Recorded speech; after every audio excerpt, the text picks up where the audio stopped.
You're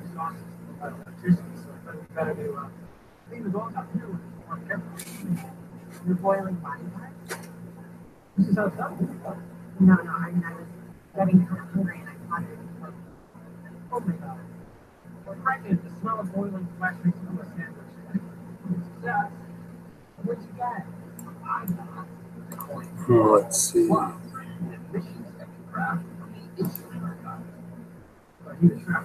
Yeah. Short burst of electricity create a carbon spark. Basically vaporizes sample of metal. Where are you gonna get the orange? Well. Hello. And I say yes on that request. Sure. Why not? No, those aren't voices in my head, people. Welcome, everyone. Hello. It's been one absolute cray day. Hey, Tina Lynn, how are you? Pleasure seeing you. Welcome, Savannah. And of course, Michael. And my trusty producer, Ariel. Hello. Also, too, feel free to pop in, say hello, so I can give you a shout out. I know, long time no see. It's been quite a while. Yes, today's been quite an eventful day. It's been busy, nonstop busy. So I apologize for the late start today. I try not to start much later than 4, or at least being live at 4. But I should have it on my tombstone. Life is messy, but it is. And there's a lot going on in the background of. Yes, so Tina just moved. Where'd you move to? While I'm shifting all the gears in my brain.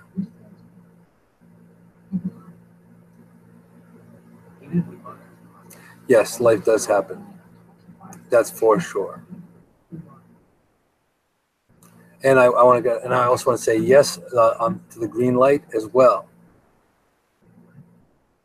So you can do that.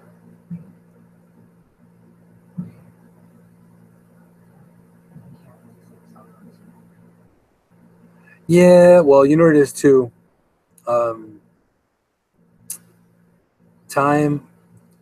Life has a way of changing things up, you know.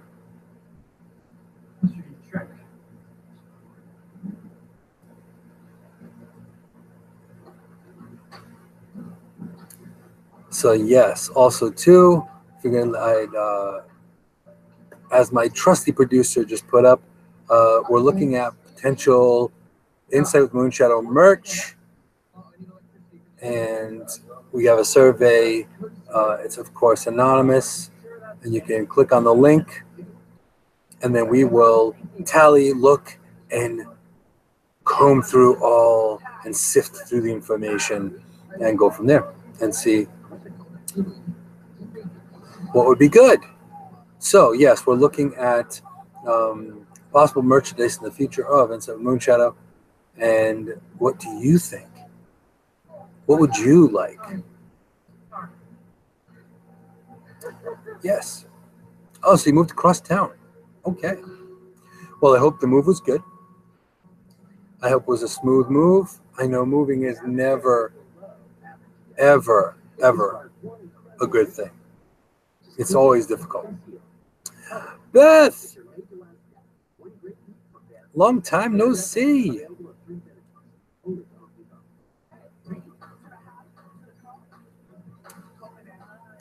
That is fantastic. Great seeing you. I haven't seen you in forever. And it's nice that you're awake. So that will be good. Yes. And the answer is yes.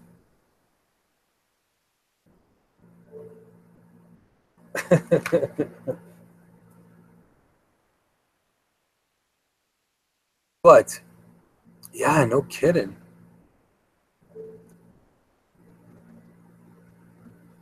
Craziness. Yes, it has been quite a long time.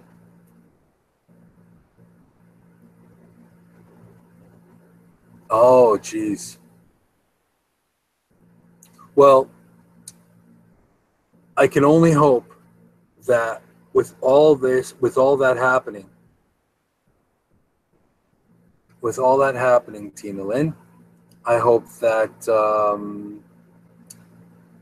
that shifted everything in your life to a positive. Sometimes when things happen for a reason. And what happens is that your life gets so crazy and topsy-turvy that what ends up happening is you need a major super shift. So it's an energetic super shift on your own personal level. So sometimes you need that. So sometimes there's a benefit involved in some kind of major event. So it's something to think about. But I'm hoping and sending good juju your way, Tina Lynn, on the new move, and hope it's a bigger and better and much more healthy situation. So that would be so much better. So that would be good. And yes, I'm very surprised that you are awake. Beth, we're crossing international lines across the pond. We're talking to Welsh dragons in the house, which is fantastic. Always a pleasure having my international familia inner circle in the house. Appreciate that so much. Absolutely. Now, mind you, also be aware, and I've mentioned this before, but there is usually about a 5 to 7 delay in the chat. But so if it seems like I'm running too fast, it's actually the chat is delayed by about 5 to 7 seconds. Well, that's great. And I'm also glad that your move ended up good. So that's a pleasure. That's a good thing. So now, how's the audio and video? Everyone, hopefully everyone can hear it okay. I hope. Oh, and also too, we do have dates for Inside with Moonshadow moving to the West Coast temporarily. Oh yeah, I don't even bother with the FB Live chat.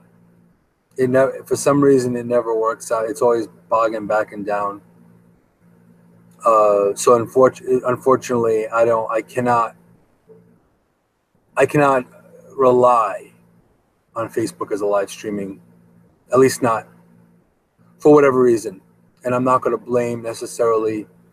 I'm not necessarily going to blame Facebook, but they are a newbie in the live streaming field as opposed to here, YouTube and Periscope and other places. Even Busker has got it going on, and they're doing a pretty good job with it. So yes, so Epic Road Trip 2.0 is here. It's coming up towards the end of August. And we're looking at some new topics. We're looking at some new places. And coming up in the future, we're looking at potential collabs.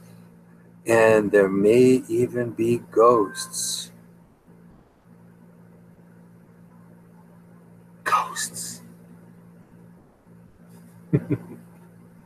So yes. So that will be very, very good. And of course, we have a very, very excitable Ariel. So, because we'll get to do it live on the West Coast. Yeah. So Beth's in UK. Well, as soon as the budget allows, I would absolutely love to go to Wales. And it'd be fantastic to come see you. It would be great. I would love it. So yeah, it would definitely. I would definitely love to do a Insight with Moonshadow International. You know, Journeys International. That is overall the main goal of what I intend to do here. How about Demons and Aliens too? We may get into some of that, actually.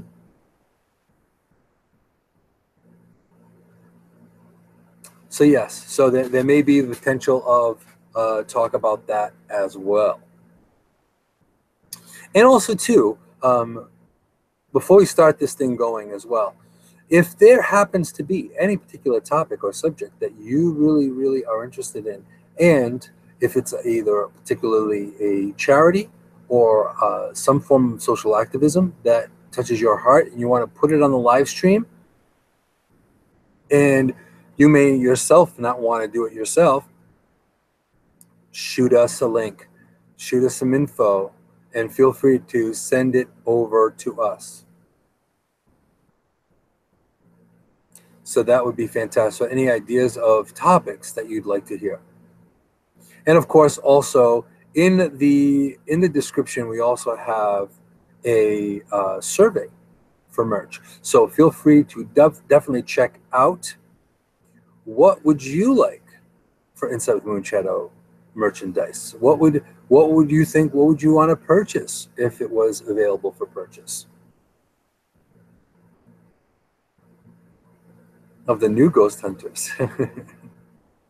Well, I actually know someone. I actually knew actually a couple of people from the ghost hunters, and they're pretty cool peeps. So it was a friend of mine that was in the series in the beginning, and they're doing pretty well. So it's pretty neat. Definitely. So definitely ideas, also looking at it from that perspective. And also we're looking at some new big ideas. Hey, Pamela, hi. And also too, as of late, I've had a lot of messages recently revolving clientele and that kind of thing. And if you happen to be in here, I apologize for not being up to par completely, because I actually have had quite I've had quite some new surprises and things regarding my health, which you know, it's not terminal or anything like that, but something that could be a life changer. So I don't want it, and I'll just leave it at that.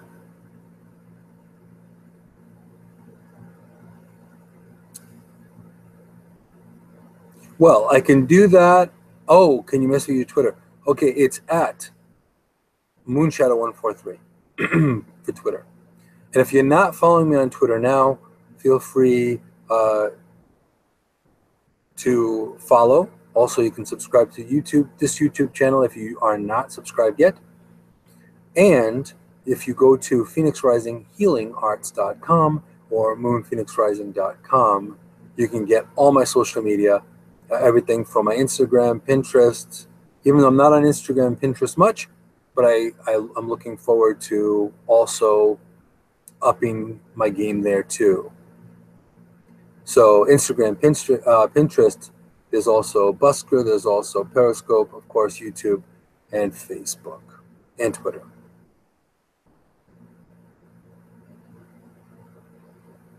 That would actually be very cool to do an investigation at the salon. I'd be okay with that.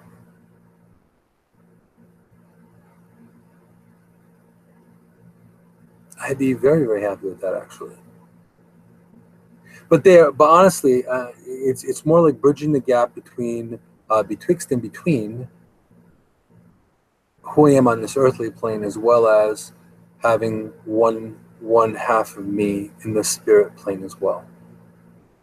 Because ultimately, that's what shamanic people do.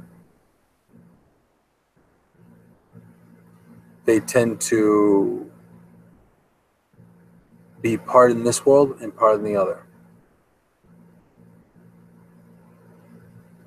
So absolutely.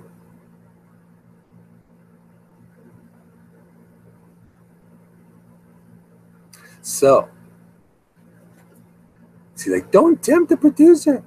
Yeah, so looking at a lot of new things that are down the road, and hoping, of course, that they all manifest the way that they should, because ultimately it's really important. It'd be just a lot of plans. There's a lot of plans, but all of them have to kind of fall into place. Once they all fall into place, then I think we'll be in good shape. But till then, it's going to take a little bit of time.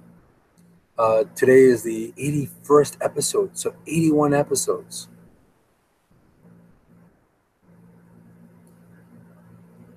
So that is like, it's pretty hardcore.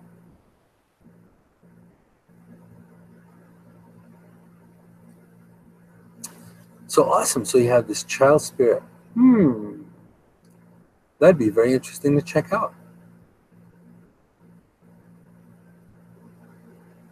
That'd be very, very cool. So we're going to give it another 5 minutes, and then we're going to start. And then we're going to start the show. And yes, apropos, we do have a topic. Did I let anybody know what the topic was?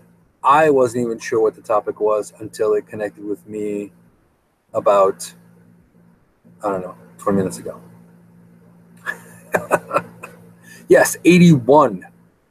So I am hoping that the 100th episode is going to be big. I'm hoping.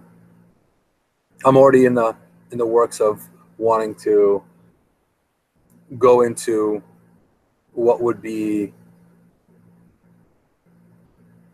the 100th episode, because I'm hoping it's going to be rather large.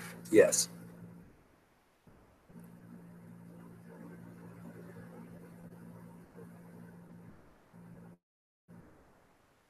So definitely.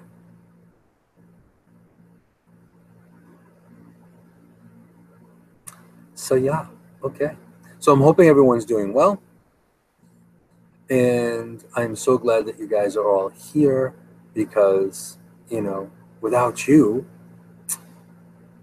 guys actually provide so much good juju and good support, and I really appreciate that so much. So I want to say that it's really, really important that you guys are here. And of course, I always formally thank you. Thank you in the broadcast. Yes, we like large. Exactly. Absolutely.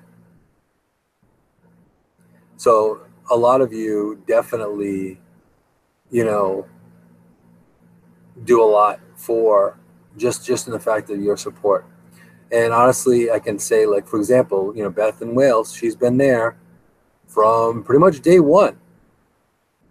Now, the only thing is, her bed is far more comfortable than sitting in front of her laptop. So I cannot fault her for being tired, because it is 6 hours into the future in the UK. And also, too, before I also start formally, I want to thank any of my students that are in the room, because there may be students catching this broadcast, and this is Korea time, mind you, 14 hours. So this is like way early in the morning. We're looking at like 6:43 in the morning right now. I do remember day one. Absolutely. So yeah, so this is the one thing about This is the one thing about being upfront and transparent. In social media, pretty much all your worlds collide. So basically, if you are not a very nice person, people are going to find out. If you are a nice person, people are going to find out. So watch what you post. Be mindful of what you post. But that's just a little moonshade for you guys. Reason being is just because, hey, Anna, welcome, welcome. Just because you happen to be behind a laptop or behind a screen or behind a nickname or behind a hashtag or not even streaming, you may not even have your face planted on social media. It's something where ultimately the responsibility is the same. So you should say what you mean and mean what you say, because the people who mind don't matter and the people who matter don't mind. And that's Dr. Seuss for you. So it's very important. So this being on multiple platforms and multiple types of social media, it is very difficult not to show your true colors. And this is why it's always important to lay down a true impression, a real impression. Don't pretend to be someone you're not, and all of a sudden, if all of a sudden I started wearing Armani suits or started wearing, suits and started talking all this because I can talk like this, blah, blah, blah, blah, blah, then none of you are going to be interested. Well, actually, for the first time, because you're like, what the hell? But after that,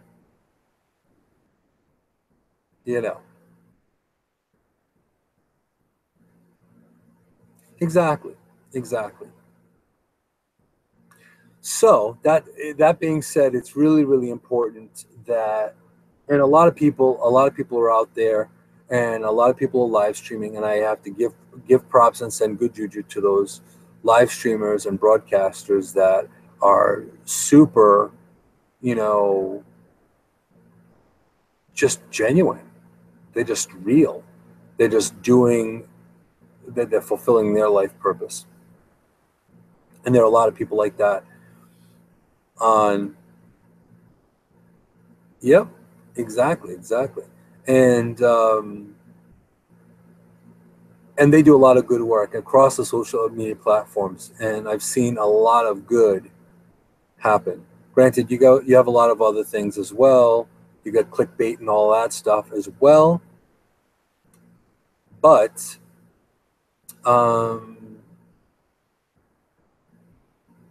that's also part of it too. So it's something to think about. That's his online name. Cool. So yes. So now we want to get this puppy started in a couple of minutes, but I want to thank you all for being here. It's really, it's monumental that you guys are here all, as often as you are, and you support like you do, and you share the links, and you put yourselves out there. And also I want to thank ahead of time anyone that has, I've shared a lot of posts that have touched my heart, or they mean something, or something is going on, or they just resonate. And what happens is people are sharing it and picking them up right away, commenting. They're feeling those posts, and I want to say thank you for being on top of that. I appreciate that. Not because of any kind of branding or anything. It's more or less just because that means I'm being heard. The message is getting out there, and ultimately that's what's really important. That your message is getting out there. So we're all lights. We're all lights that are shining in the darkness, and there's plenty of darkness right now. So it's something where if we shine brightly, then the darkness dissipates, and we now need a lot more light. So it's something to think about. Now Anna's saying, what's the topic for today? Well, you'll find out in about 2 minutes. It may be a heavy topic, actually. I don't know how heavy it's going to be. Good question. But shines bright like a diamond. Yes. Isn't that Rihanna?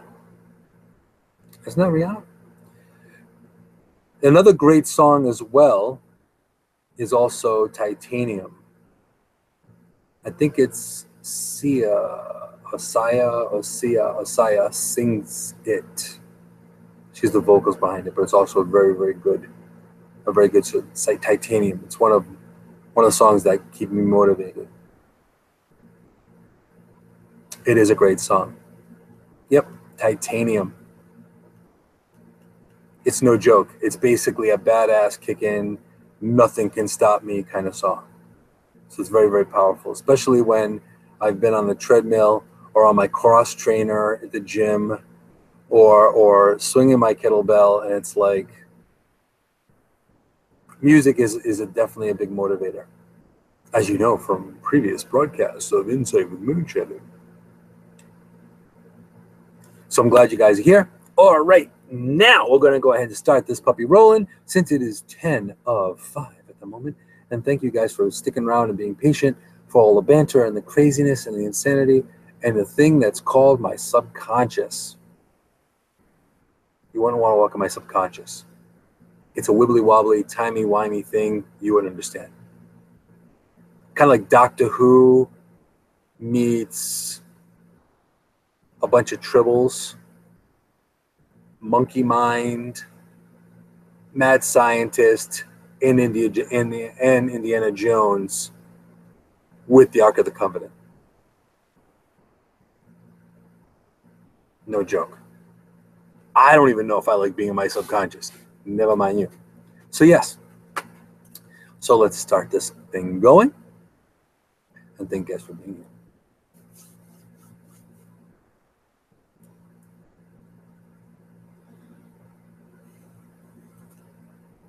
Welcome to Inside with Moonshadow. I am Moonshadow, an integrative holistic therapist, intuitive shaman, CHI-vangelist with over 30 years of experience in the healing field internationally.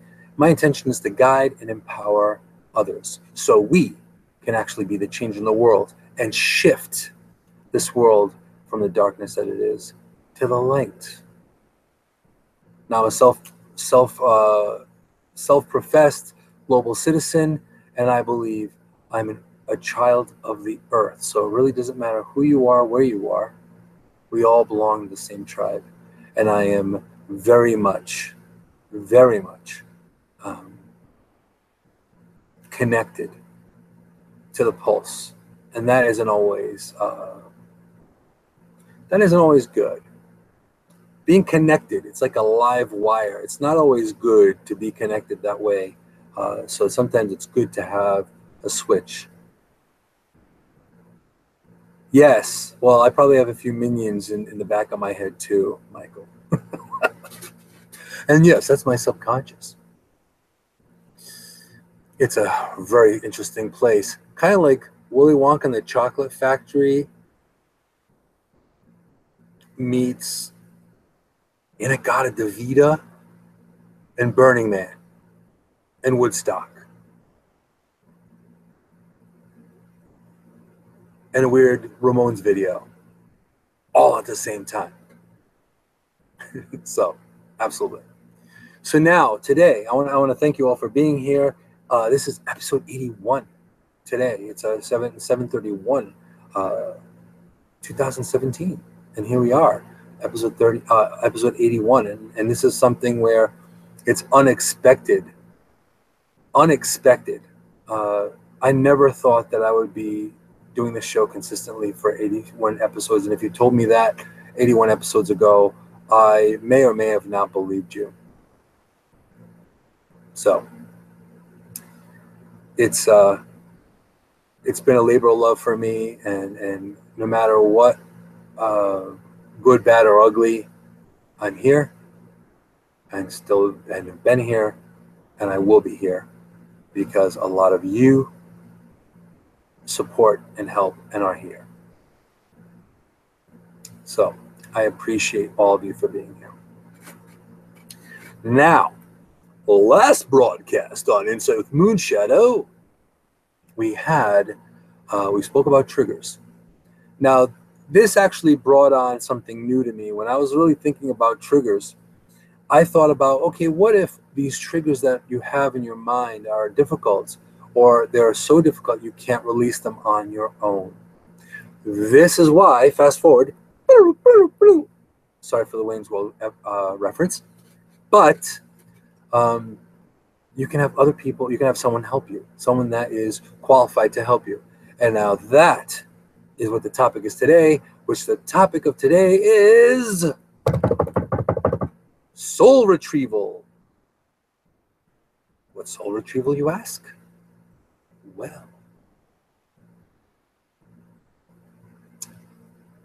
Well, soul retrieval is, yes, party on, excellent. So now what soul retrieval is say, for example, you have things that are going on, triggers and things and traumas that have been in your life, whether they be biological, whether they be chronological, or whether they were karmic. And a lot of times, now granted, disclaimer here, if you do not believe in past lives, future lives, or anything like that, or that we're multifaceted beings, sorry, not sorry. But I'm not going to judge or criticize that. My only counterpoint to that is one counterpoint. If we are taught energy cannot be created nor destroyed, and if the soul is energy, bioelectric energy, then that means we cannot be created nor destroyed. Therefore, by default, we are immortal. At least our energy is. That spark that makes us us. So, now say, for example, something happened way back when. Say when you were 4, 5, 6, 7 years old. There are times in your life that what happens is that trauma stays exactly where it is and you move forward. So now let's just say Johnny and Sally. We'll just pick Johnny and Sally for example purposes. Now say Johnny and Sally, say Johnny was about 7 years old when he had a traumatic event. Say a loss in his family, or say a divorce, or something along those lines. Now what happens is this. At that point, it stops. There's an interrupt.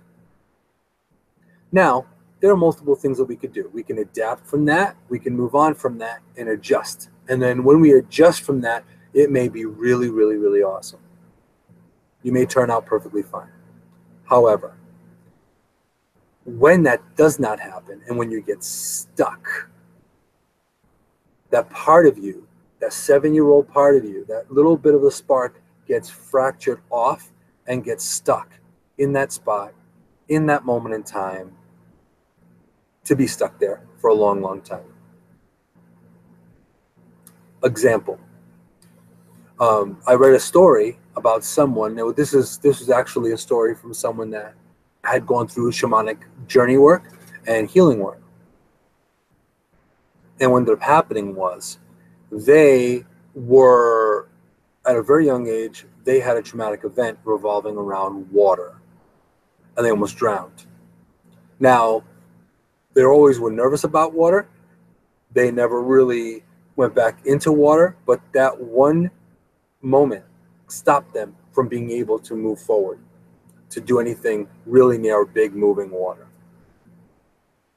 Now, what ended up happening was the person that worked shamanically, the shaman, went back with this person, with their soul spark, right? They go back, they found the 7-year-old and brought back that piece. But we're going to get into that. I went to fast forward a little bit, a little teaser, if you will. Well, it's not just a phobia, Michael, because with anything and everything, what happens is it's not only a trigger, it could be something that's deep-seated, and it may not necessarily be something that happened to you in this lifetime even. perfect example. I remember going back many years ago. I was doing a fair, and I was doing readings at a fair, and then I exchanged a reading with another intuitive, another psychic. And when we exchanged readings together, and I worked with her, and then she went into her mindset and connected to source, and then said, do you know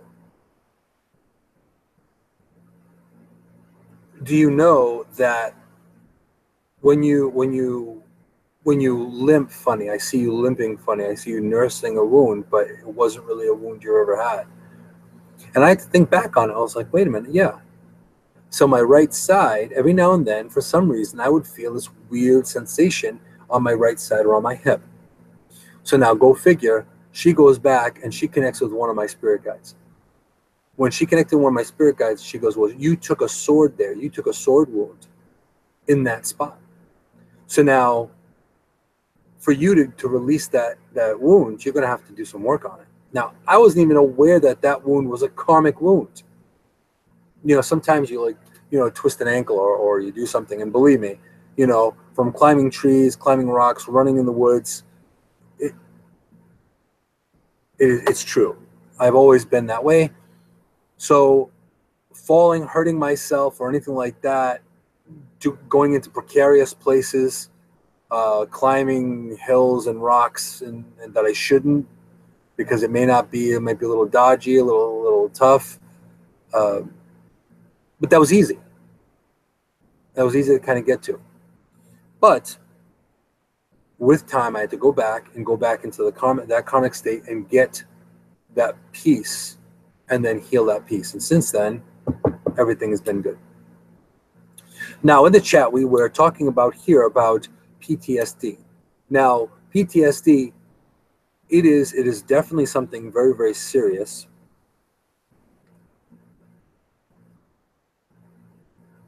And this is something where if you think about PTSD, it's a traumatic event, right? That causes a debilitating trigger. Now, PTSD can also probably be triggered by something that is karmic as well. Especially if people have lived a life of a soldier way back when. Now, most of my past lives, I was either a protector of some sort, a soldier, a mercenary, a healer, or some form of spiritual leader. Now, I'm not talking about the Pope. I'm not talking about anything like that. I was always protecting people or watching over people in some way, shape, or form. And this is why it's gone lifetime to lifetime. There's been the overlap of lifetime to lifetime. And yes, I was even a girl. Yes. And I remember 3 children. And I also remember being murdered because I was intelligent and I knew how to read. So go fig. But with PTSD, there are things that can happen this lifetime as well as what we're talking about with soul retrieval as well. So even in this lifetime, if something happens to you in such a way where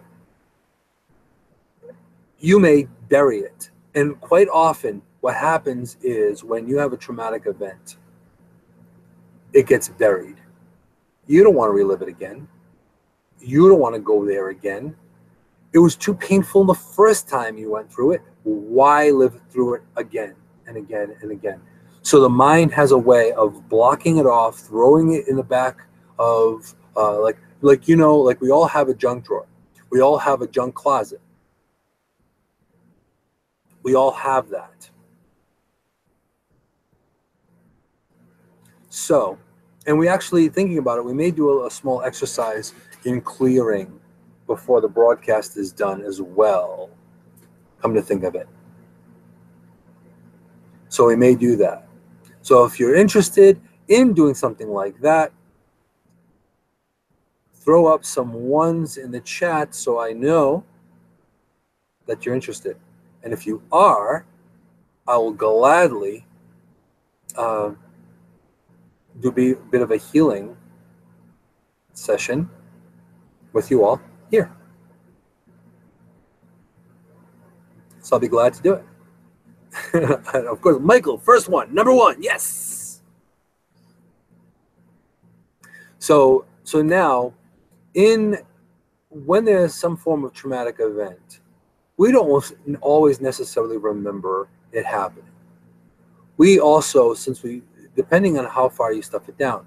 Now, unfortunately, there are times where people will go through such a traumatic event that it splinters off and the piece goes off into the subconscious. It goes off into another part of who you are or who you were. So now, let's say Johnny had a serious event happen. He saw something, or he witnessed something, or something happened to him. He goes ahead and becomes Johnny at 8, 9, 10, 12, 14, 24, 47, 82, all of that. But Johnny never actually resolved that issue at 7. Now, one symptom of having a fragmented soul, or a soul piece that isn't quite connected or completely fully reintegrated, is something feeling missing. Something being missing. Something not being quite right.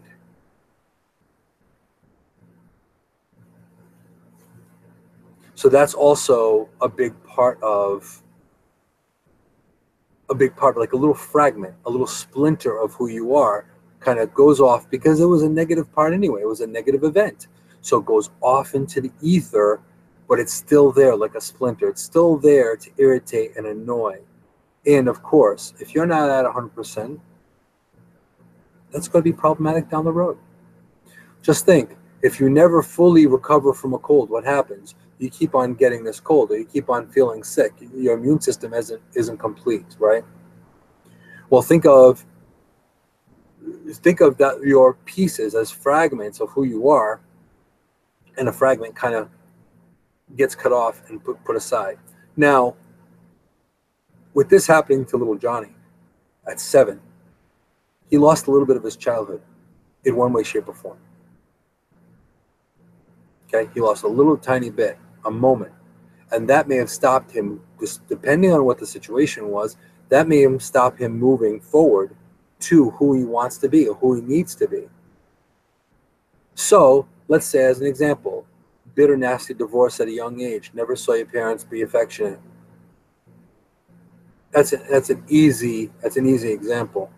Now, what happens if you are the byproduct of that? You never see your parents really being affectionate.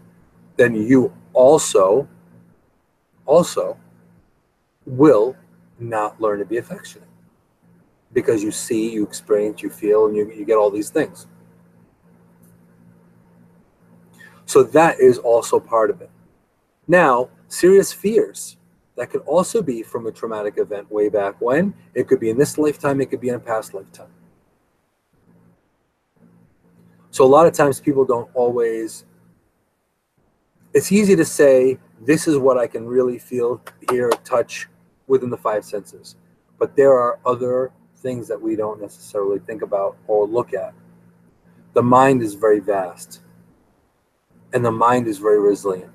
So us as spiritual beings having a human experience, it's very easy to take something and say, you know what, I don't want to deal with this. So they put it away. They put it off in some corner somewhere, never to be seen again. But then the problem is, it keeps on popping up, and it'll keep on coming up either as a circumstance or a situation, and it'll come up as something that will get in the way eventually. So now, why soul retrieval?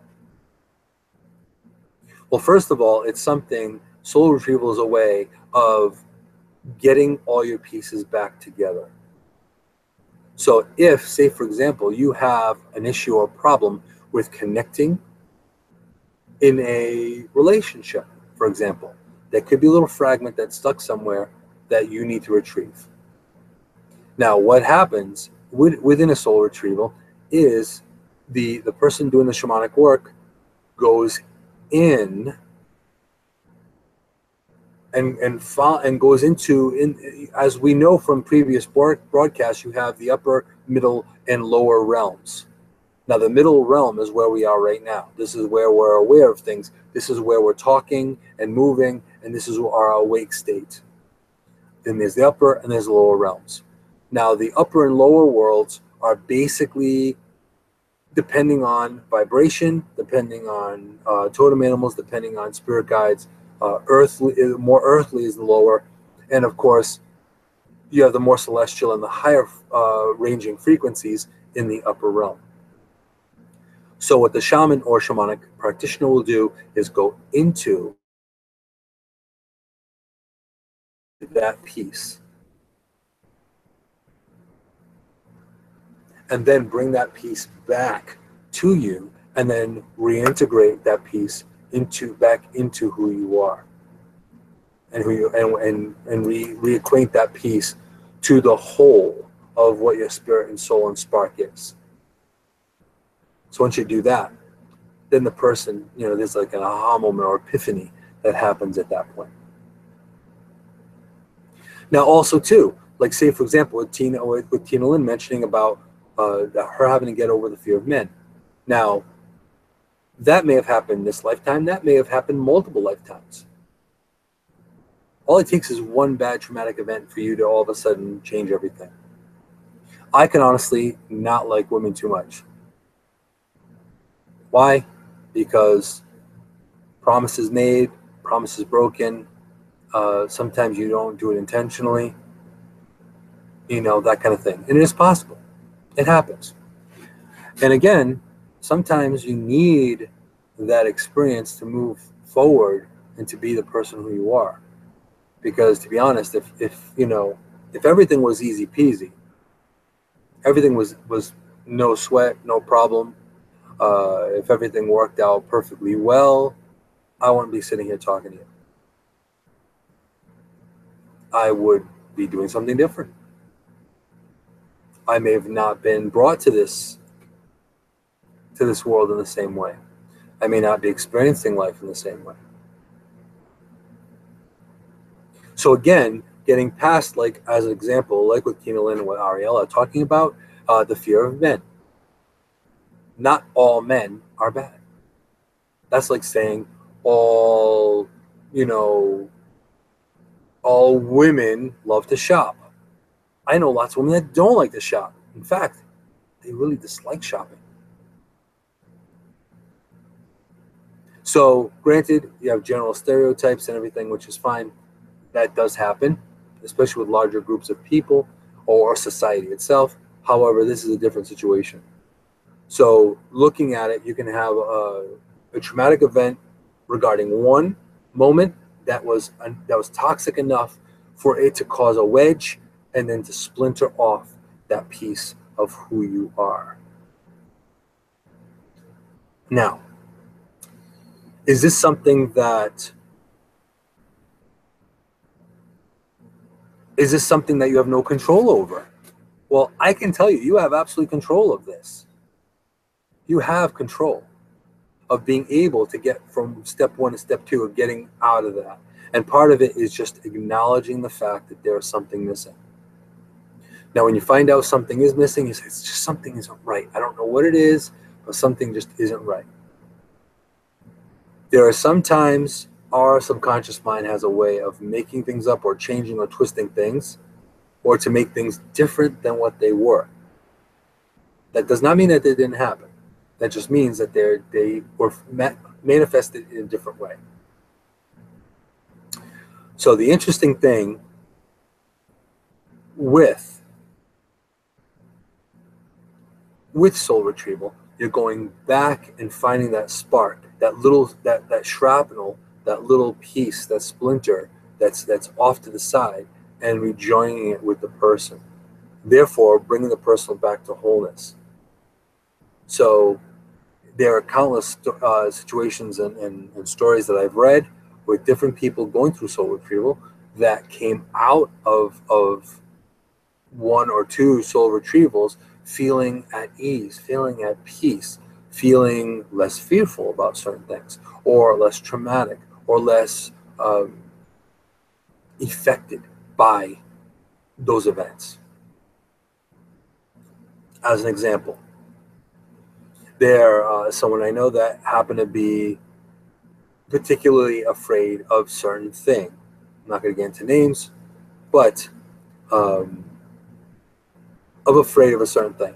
Now, this same individual, it was brought back to this person's attention of that fear. That fear was reminded and brought back. Hello, hello. I actually have my mother in the house. Imagine that. But the thing is, when that little splinter comes off, you can actually rejoin that splinter and then change the person's life. And then you're reminded, like, okay, I will bring up one thing, and I did get the okay with the person in the chat. So let's just say Ariel has had quite an on again conversation with spider medicine. Now let's think about this. Spider medicine, spiders aren't cute. They could be furry, but not necessarily warm and cuddly, and you don't necessarily want to hold them and squeeze them and call them your friend, right? Now, if it's a bunny or a deer or something else, that's a whole different scenario. However, the interesting thing about this is that spider medicine is very, very powerful. But I will say this. Though.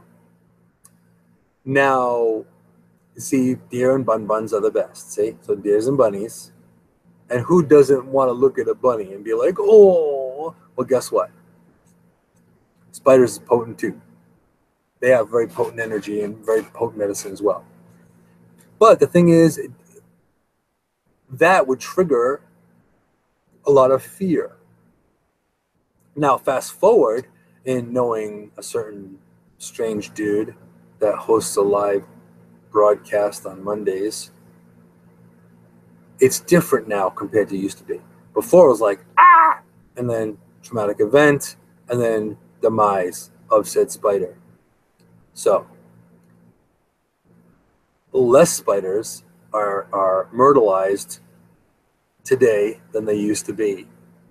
So I needed to save a little bit of spider and spider medicine, because now at this point, Ariel can actually connect with spider medicine and connect with spider and say, okay, what's your message? Because you scare the bejesus out of me.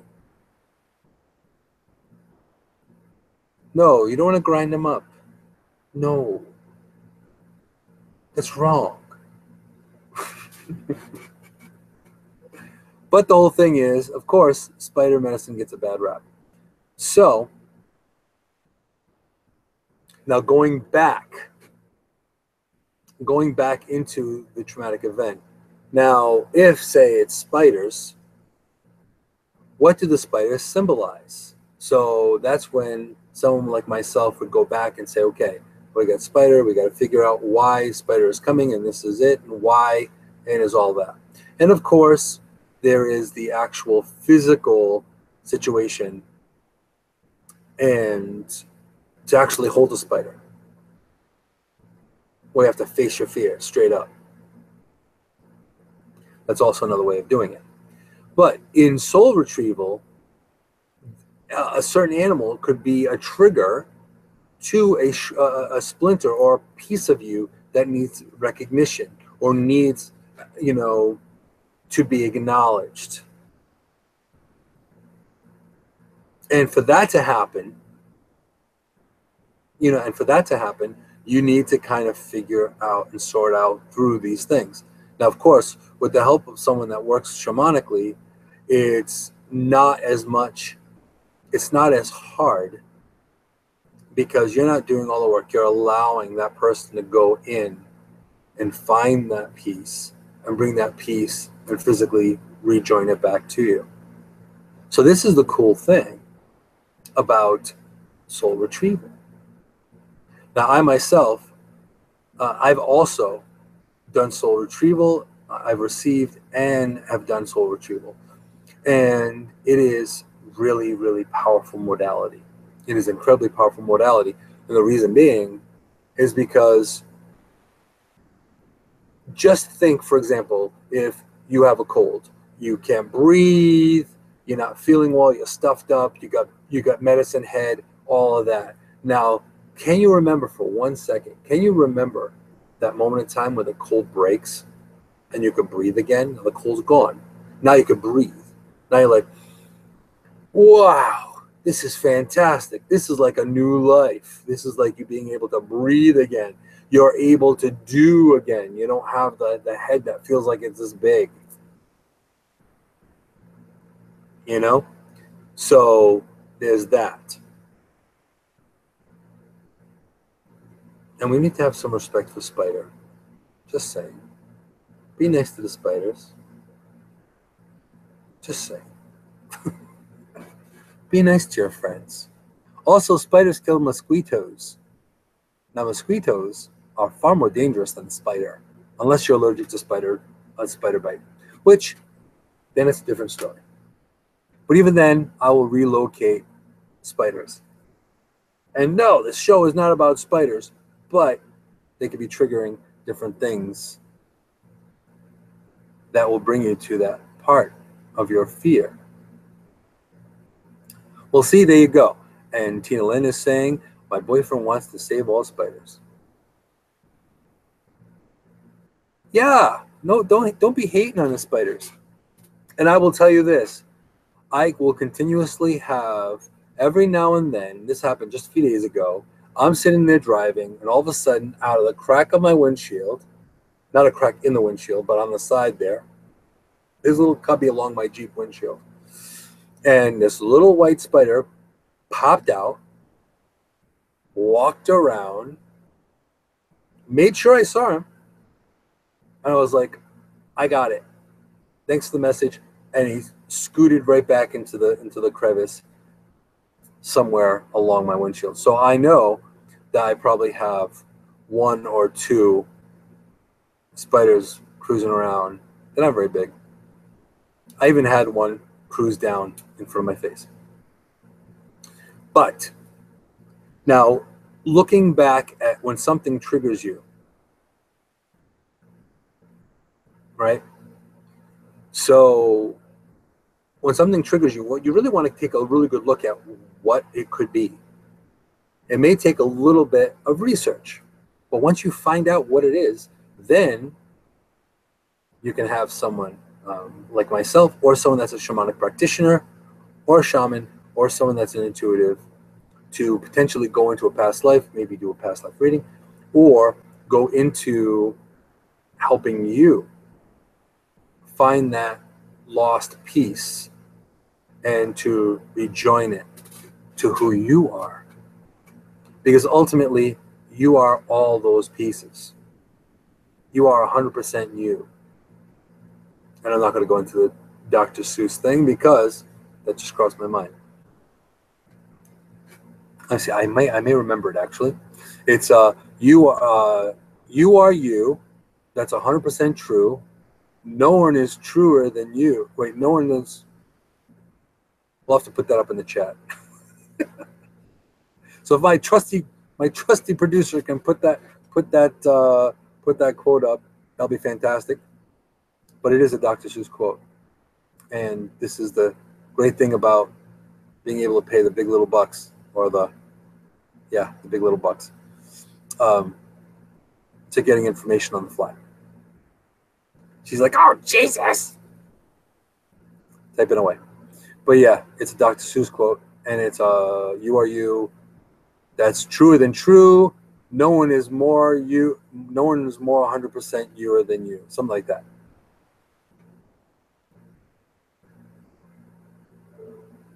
Sa. Here we go. Ready? Today you are you. That's truer than true. There is no one alive who is youer than you. So there you go. Highest paid. I don't know about that. I'm sure there are people that are actually getting paid far more. But I am very grateful for Team Insight, for being there in the creative process and dealing with my insanity and looking at the crazy topics that we do and all that. So it's important. Oh, thank you. So now going back into that spark, finding that little splinter, finding that little section. Once that section is brought back, then that changes everything. So it's like, you know, it's like you open the blinds after a stormy day. So that's what soul retrieval is. That's what soul retrieval is all about. It really brings back a missing piece or missing memory so that you can go back and you can connect with it and be okay with it. Ah, I'm sure you do.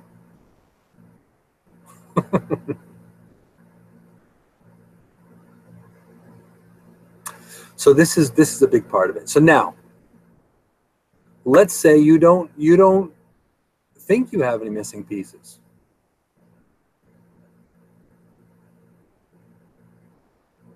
Right? Some people may not think they have any missing pieces, but we're all in a learning process. We're all on our own personal journeys. So of course, since we're all on our own personal journeys, there are pieces that fall by the wayside. Now, sometimes as we go along, we'll pick them back up. And if you do that, that's fantastic. But and I'm not saying that everyone needs to experience a soul retrieval, because it may or may not be needed for you in your life. So this is something for you to think about.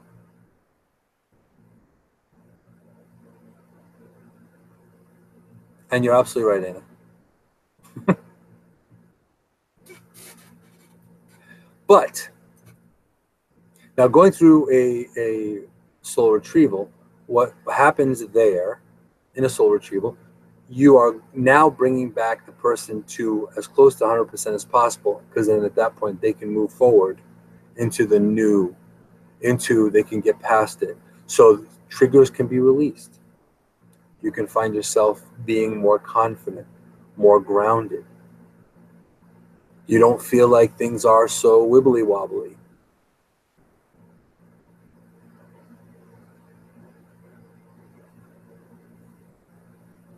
So that's part of it. Now, one of the things that Anna is bringing up here is about being on an anti-anxiety med. Now, I'm naturally kind of against meds for the most part. However, I will say this: there are times there are times that you need meds. Most meds are they're there as a temporary fix until you can sort out what you need to do. Others are there because you need to do them, i.e. insulin for, diabetes and the like. That's a different story. But a lot of times, also too, sometimes meds can mask something as well. Like I remember sharing the story about the now intuitive reader that was in the mental health system. And she was getting information all the time, but people kept on telling her she was crazy. Now, in working with her a little bit, come to find out, she wasn't crazy. She was just getting messages from source. So, completely off meds, completely new person, and she's been doing readings forever. In fact, I should probably catch up with her and see how she's doing.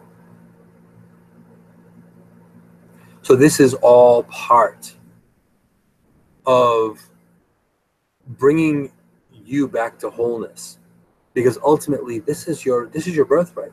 We are not supposed to be shattered. We are not supposed to be broken. We are supposed to be whole. And honestly, we're supposed to live a good life. But what kind of torture or suffering on suffering, or being told that you're supposed to do, you're supposed to live that way, you're supposed to have hardship, and these things are supposed to happen, you're supposed to suffer. I'm on the fence with, you have to suffer. Not a big fan of suffering. But it does add to your character, I will say that.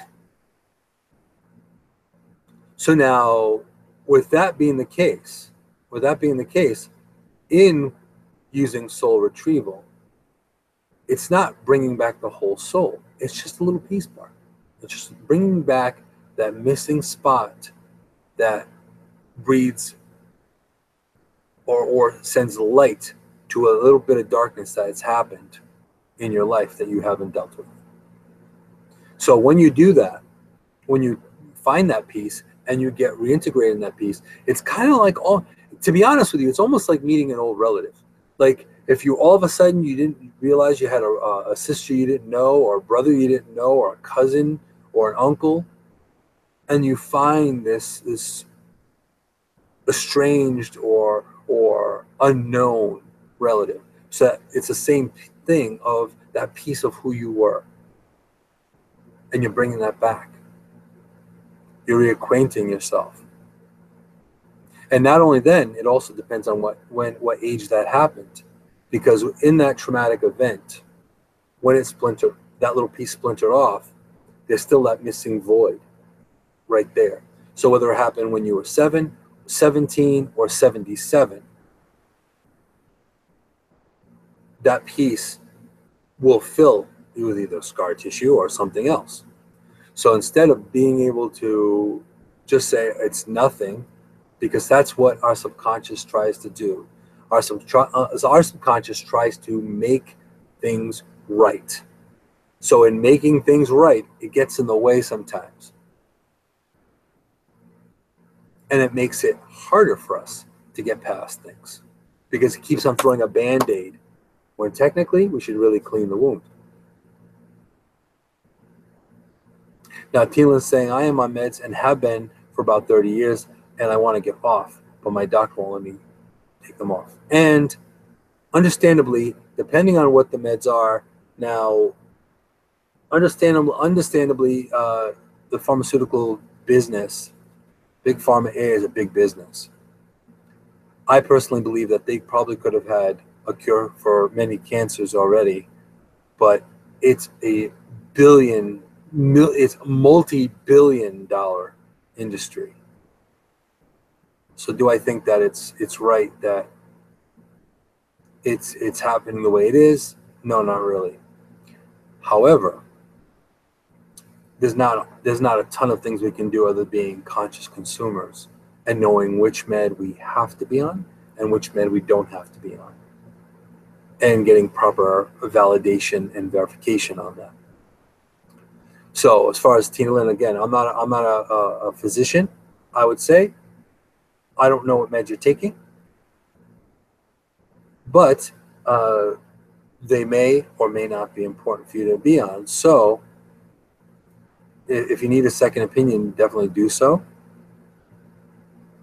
But make sure that it's not something that's going to be problematic, because not all meds can just be dropped off, weaned off, or anything like that. So that's a big part of it as well.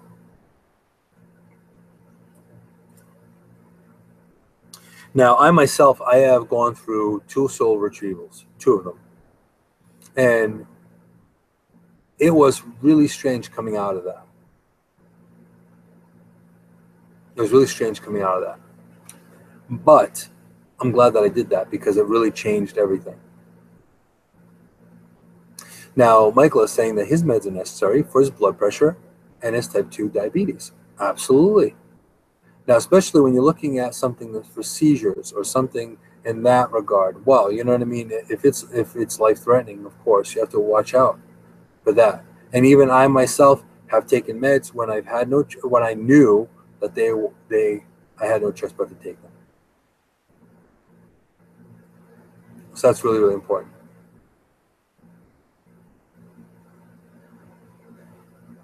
And have a safe and a great dream adventure, Beth, by the way.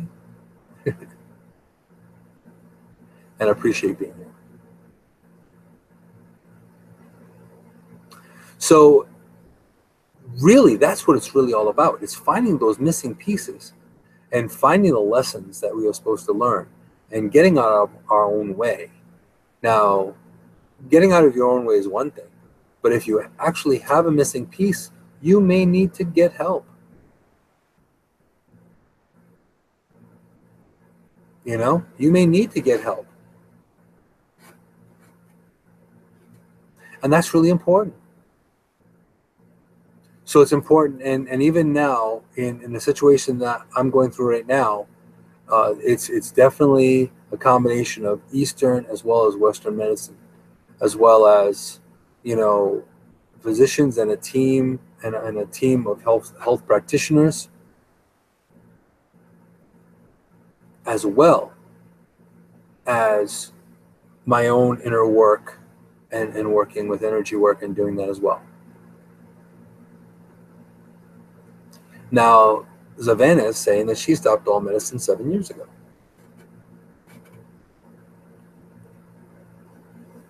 Good for you. Now, in Savannah's case, that's something where she actually did well.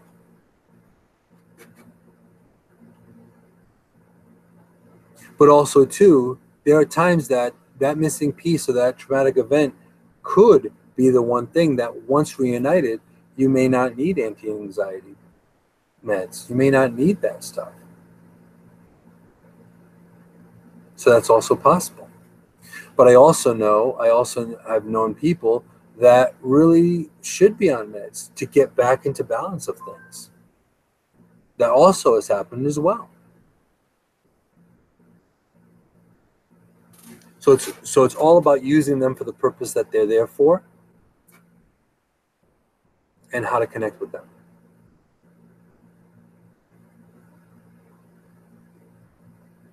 And that's really important. Have all those people, all the professional people involved.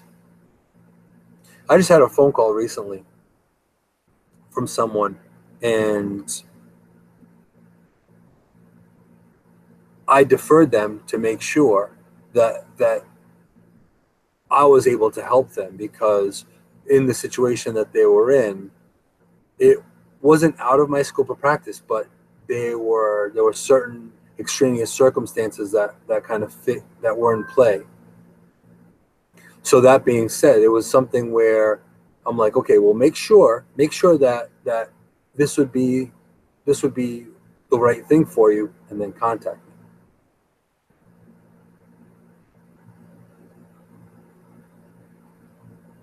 Now, here you go as well. Now, like with Anna, she's saying that she's got an anti-anxiety for as needed.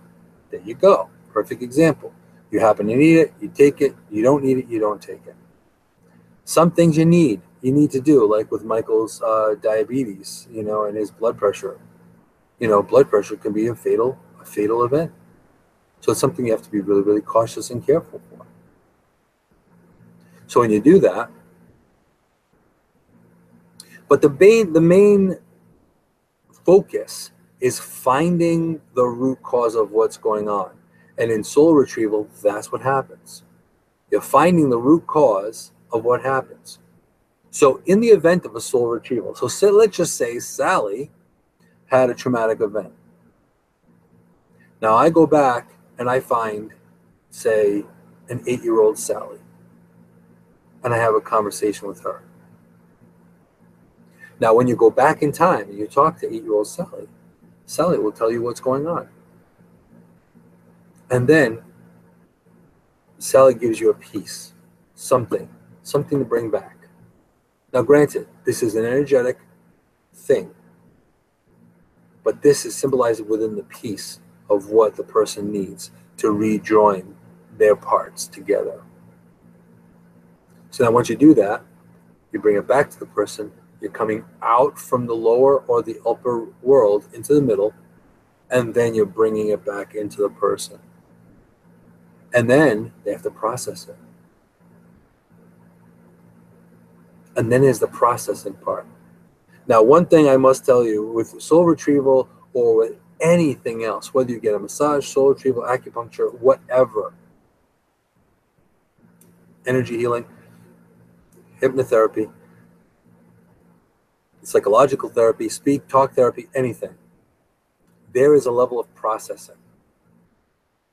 So you may get something right away, or it may come little by little, but you're starting the process of healing as opposed to the process of ignoring that splinter, ignoring that piece that's fractured off, that little fracture bit of you. You're bringing that back towards you. You're bringing that back into who you are and bring yourself home.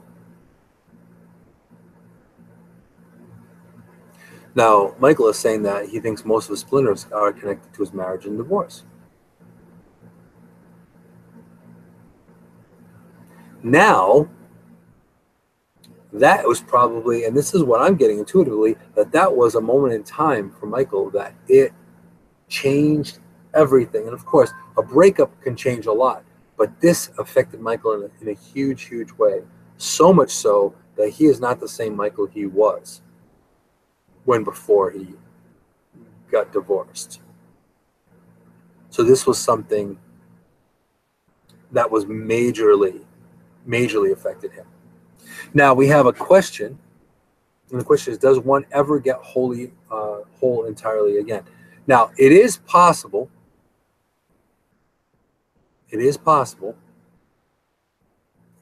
that a person can become whole again. It is possible. But it's all about doing work. Now, as you've heard before from my previous broadcast, we're mind, body, and spirit. We are many etheric bodies in one, kind of superimposed on each other. So if one is weak, the other ones are going to reflect that essence. So, that being said, you can become whole again, but it takes work. It takes figuring out what the root cause is, and going from there, and then bringing it back.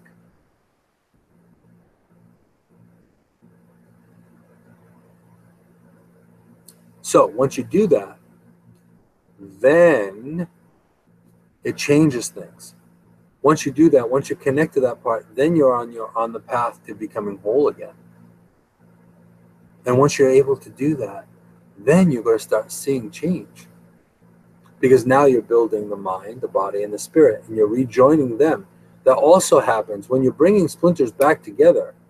If it's something that caused more harm to the mind, then it brings your mind back to center. If it's something more in the body, it brings your body back into center. Because ultimately, we are mind, body, and spirit. We're all those pieces.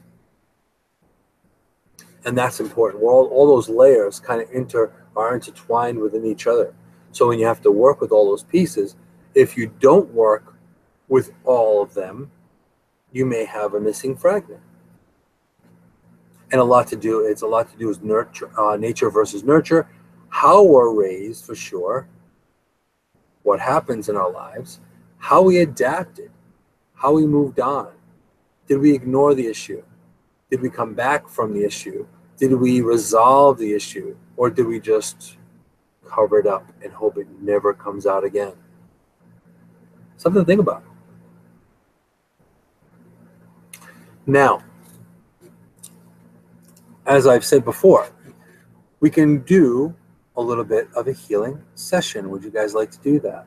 I know Michael had said he was interested. I believe Savannah said so. Tina Lynn. Anna's probably game for it as well. And Ariel also. So now this is not soul retrieval. However, I figured this would be another little caveat to this broadcast to bring some wholeness with you. We can bring something that from your conscious and clear some of that. Would you guys be interested? I know Ariel's like, yes, please. She's like, please.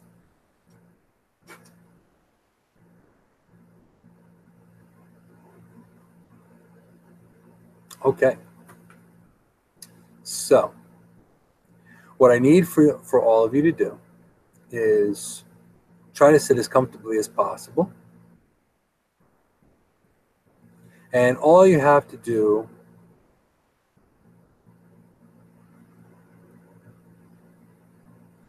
is just focus on my voice.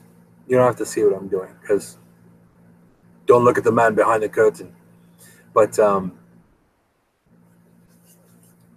what I would like for you to do, first of all, is just breathe. Now, I practice more of a nasal breathing. Now, a lot of times you will see people, or they will tell you to breathe where in certain situations it's appropriate. With this, we're going to do something a little different. You're going to be breathing in through your nose and breathing out through your nose. Now, I'm sure you're thinking, why don't you breathe out of your mouth? There's a reason why. When you're breathing out of your mouth, there's less regulation of how you can take your breath.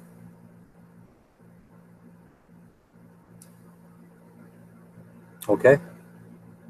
So this is all regarding your visualization of yourself.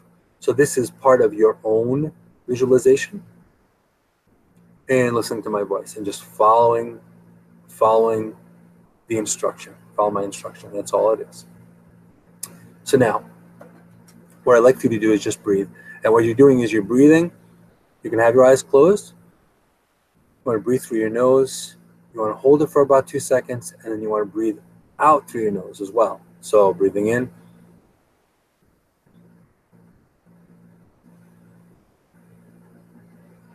Now you notice you're breathing out at the same rate that you're breathing in,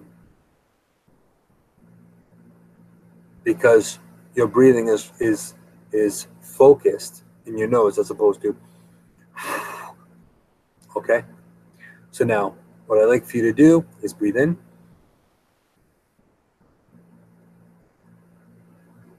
and exhale through your nose as well. Now when you're inhaling, inhale to the point where you know there's that sweet spot. So you breathe in until you get that sweet spot where you know exactly where it is. It's different with everybody. If you have a larger diaphragm, if you have a larger, you can breathe deeper. That's great. If you can't breathe that deep, that's okay too. So continue breathing in and hold it, and then breathe out. Now we're going to do that for about maybe 3 or 4 times, and you all automatically, just by doing this the 3 times that you've done it now, you're going to find yourself relaxing. Just in a couple of times I did it, I can already feel my body shifting to more relaxed, which is not necessarily a good thing for the broadcaster to be this relaxed, because nap time can happen. So continue breathing in, hold it, and then breathing out. Now, what I'd like for you to do is I want you to imagine yourself sitting comfortably in a safe space. Wherever the safe space is. The safe space can be outdoors. It could be indoors. It could be your bathroom. It could be in your living room. It could be in someone else's house. It could be a childhood memory. But focus on it being a safe space, because you are safe here. No harm, no damage, no trauma, nothing can happen to you in this space. No one can come into this space without your say-so. So I want you to keep breathing in and breathing out.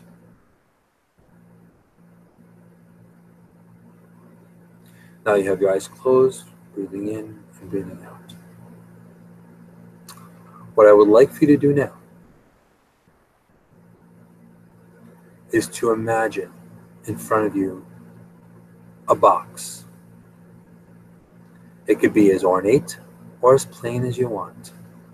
Now this is a box you're going to save, and you're going to keep this box with you. It's a box that you'll be using again. It could be a wooden box, it could be a metal box, it could be a cardboard box. It all depends on what you feel the box should look like. Now with my box, I have a lid, and I also have like a little it's like a hasp block there with little combination. Now this box is a spiritually imbued magic box. So I want you to do is focus on creating this box in your mind. It could be as elaborate and ornate as you want. It could be as simple as you want. It could be an actual box you used to have or owned at one point in time.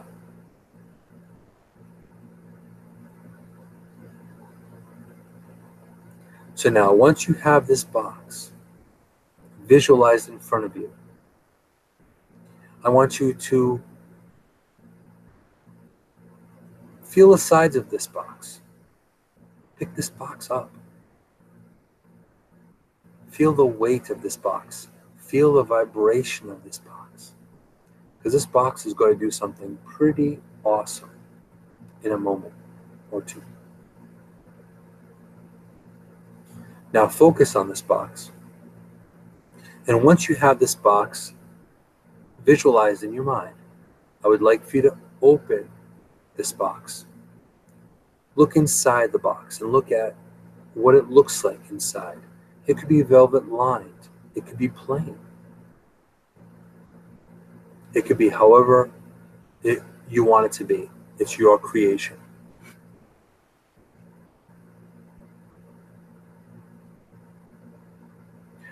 Now, once you have this box in front of you, the box is now open.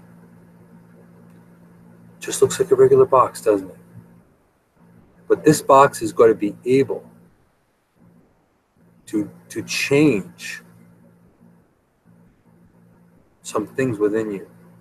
It's going to take away something that you've needed to clear. So what I would like for you to do now is, with this box in front of you, you can have it in your lap if you want, whichever is most comfortable. With this box in front of you and it's open, I want you to focus on the one thing that you consciously have that is a limitation or something that's stopping you from your greater good. Something that you know of that's stopping you from your greater good. Now, all of us know conscious things may be a trigger. You can throw a trigger in there. Or a memory. You could throw the memory in there. Whatever it may be, you do not have to share it with anyone else but yourself. Now focus on this moment in time. Focus on this memory, this trigger, this limitation. Focus on this obstacle that has stopped you up consciously.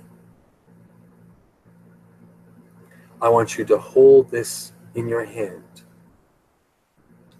Visually, feel it in your hand. You could see it as a stone. You can visualize it as anything you want. It could be a whiff of smoke, but it's contained. You can contain it within your hands.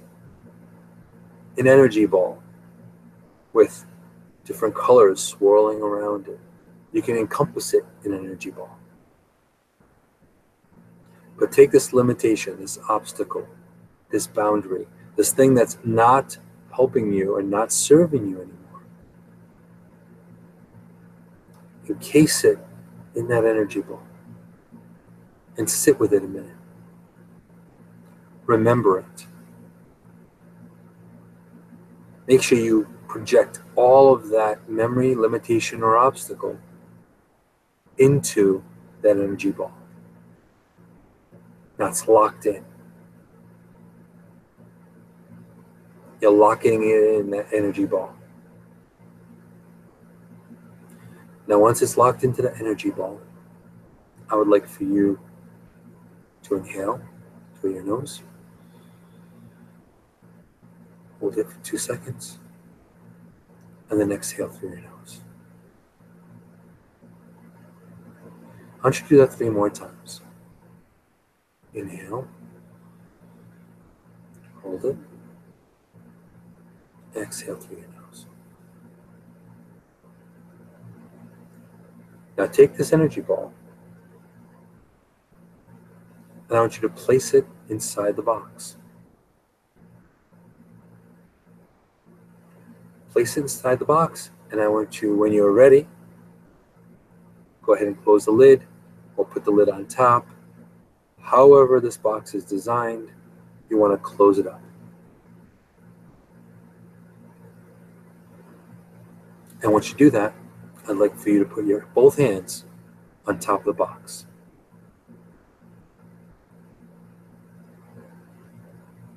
Now I want you to, you don't have to say this aloud, but listen to the words that I am saying. And think of them and focus on them. This box is clearing my obstacle. This box will release this limitation. This box is letting go of something that has been connected with me for so long. I release this limitation. I release this obstacle. I release it. So it may be cleared from my body, my mind, and my spirit. Released from my karma. Released from all incarnations. Released and completely disconnected from my life, and cleansed and healed and changed and transformed. So I may be more unlimited. Now focus on that box and feel the box vibrate. You may even feel the box get warmer. You may even feel or see a bright light coming from just under the lid of that box. But visualize it clearing away this obstacle, never to be seen again, never to be felt again, never to be revisited again.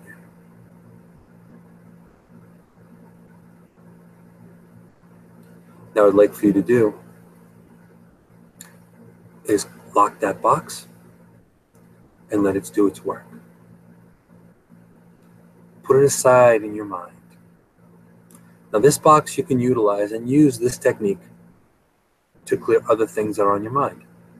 If you are dealing with anger, if you are dealing with old memories that are haunting you, you can put it in that box and think the same way. Use your own affirmation.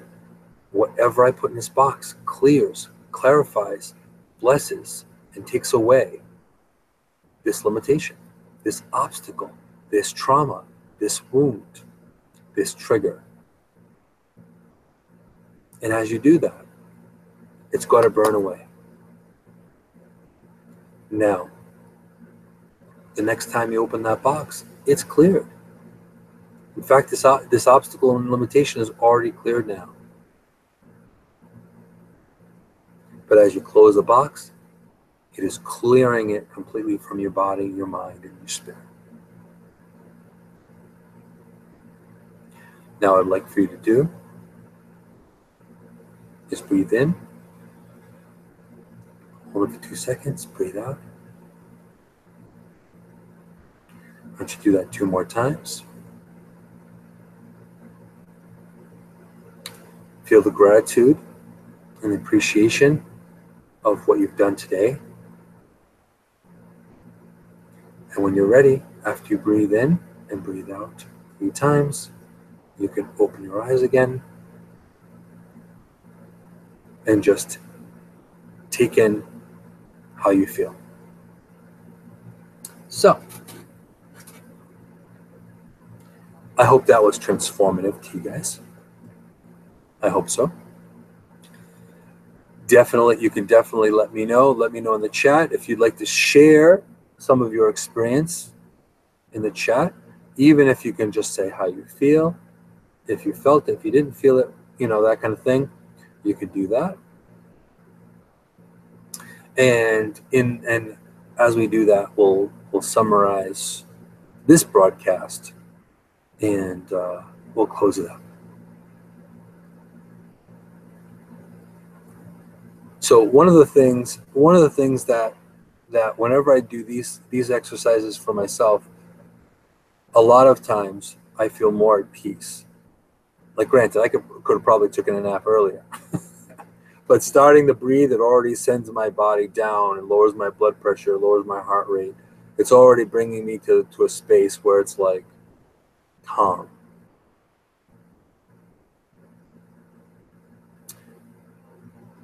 So now when you're doing the work, it's not supposed to be hard necessarily. It doesn't have to be as hard as we make it.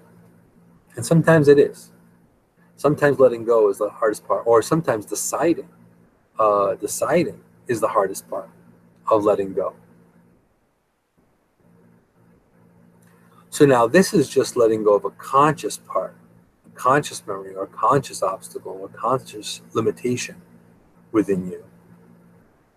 Now just imagine for a moment, if you can find something that you didn't realize that was there. It's there. And you know something happened, but you don't necessarily know how to retrieve that, how to grab that piece and bring it back to wholeness again. And I'm so glad that you enjoyed that, Savannah. But it's really all about gaining your center. Once you gain your center, you are really able to do amazing things. So it's something to think about. We are more than just these encapsulated bodies with blood vessels and a heart and lungs and kidneys and all that. We're more than that. We're more than just our brain or our mind, where we think of the universe and how we connect to the universe. We're more than that. And of course, we're more than just the soul. We're connected to the divine. We are connected because we are God's children. We are the Creator's children. So all those parts and all those pieces are really required for us to be completely whole. So Anna asked, can you ever truly be whole again? And I want to say, yes, you can be. It's not always easy. It takes some work. It takes some investigation. It takes some healing on multiple levels, whether it could be connecting with, your pastor, your minister, or a spiritual advisor, or it could be connecting to your physical doctor and finding out what, something's manifested in the physical level. Or, of course, going into the mental state. How are you feeling? What are your emotions about? What's going on with that? So all of those things really, really encompass who you are, body, mind, and spirit. So I hope that I gave you at least the starting point of what soul retrieval is. Now, this little clearing session was not soul retrieval, but the feeling that you're feeling now, of feeling lighter, feeling more grounded, this is potentially how you could feel once you get to that point of being fully grounded and rejoining those pieces that have been missing. A lot of us have those splintered pieces. How they manifest themselves, that's interesting. It could be an interesting thing. But it's important to find those pieces and rejoin them. And once you do, you'll find it being all worthwhile. And your journey will just begin on you becoming the whole person that you're supposed to be. Now, Anna's sharing some of her experience. She has said, very nice. I had remembered someone who made me feel small recently and realized I wanted them off my friends list and blocked. But I looked and at that person and had already disconnected from my Facebook. So there you go.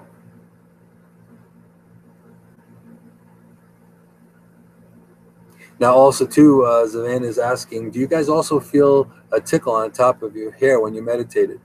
There are different feelings and you'll feel different sensations and feelings as you meditate or as you go into this this altered state. You could feel hot, you could feel cold, you could shiver, you could tremble, you could feel a tingle, you could feel, it really depends on person to person. It depends person to person on how your body's going to react to that. But ultimately, I hope that all of you got something from that. Hopefully part of you is cleared away.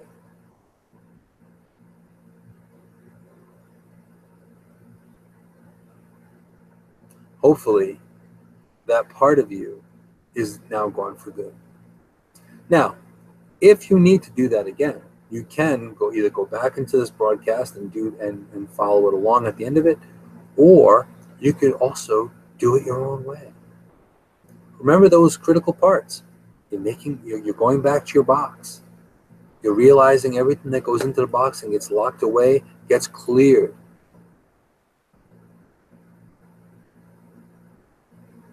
You know? So think about it that way.